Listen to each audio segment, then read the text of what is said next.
Hello friends, we have already discussed the complex category of problems. One of them is NP problem, that is non-deterministic polynomial problem. NP problem is called as non-deterministic polynomial time problem solving. Problem which cannot be solved in polynomial time is called as NP problem. Such type of problem is TSP, that is traveling salesman problem, or an easy example of this, that is NP problem, is given a set of numbers. You have given a set of numbers and does there exist a subset whose sum is 0. आपको अगर कुछ number का set दिया हुआ है और आपको check करना है कि अगर इस नंबर्स की हम एडिशन करेंगे तो ऐसा कुछ सबसेट है क्या जिसकी एडिशन 0 आती है. So NP complete problem are checkable in polynomial time, means that for a given solution of a problem we can check whether the solution is correct or not in polynomial time. So if solution is proposed and if that solution, we can check if that solution is correct or not, and this checking can be done in polynomial time. So this type of problem is called as non-deterministic polynomial problem.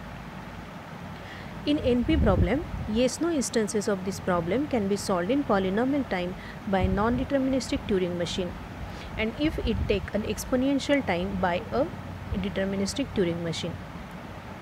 So these yes/no instances of these problems can be solved in polynomial time by a non-deterministic Turing machine, and it takes up the exponential time by the deterministic Turing machine.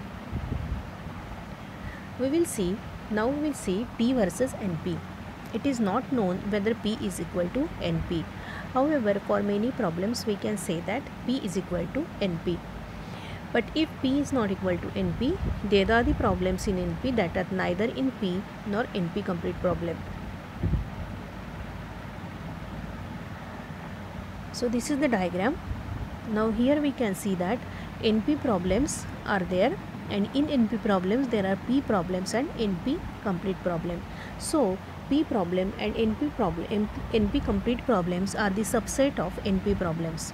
So P problems and NP complete problems are the subset of NP problems. NP complete problems helps to solve the above question, that is whether P is equal to NP. They are the subset of NP problems.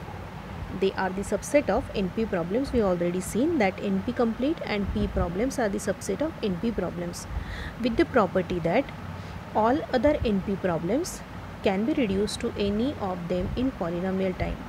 All the NP complete problems can be reduced to P problem or NP complete problem in polynomial time. Remember this, NP complete problems helps in solving the question P is equal to NP. NP complete problems are the subset of NP problem that we have seen in the diagram. NP complete problems are the subset of NP problem. So they are the subset of NP problems with the property that all other NP problems can be reduced to either P problem or NP complete problem in polynomial time. So they are the hardest problem in NP in terms of running time. If it can be showed that any NPC problem is in P, if we can show that any NP complete problem is in P, then all the problems in NP will be in P, and hence P is equal to NP is equal to NPC, because your NPC problem is the subset of NP complete problem.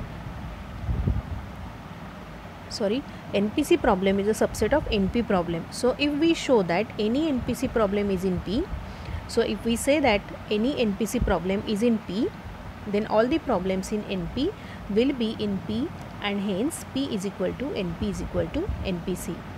NP complete problems whose status is unknown. No polynomial time algorithm has yet been discovered for NP complete problem, nor has anyone yet been able to prove that no polynomial time algorithm can exist for any one of them. Okay, no polynomial time algorithm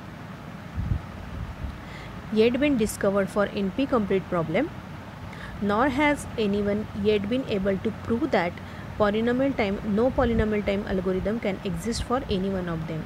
This is so called P is not equal to NP question. This is so called P is not equal to NP question, and that is the research problem. Still research is going on this, or we can say that is the biggest challenge in the theoretical computer science subject.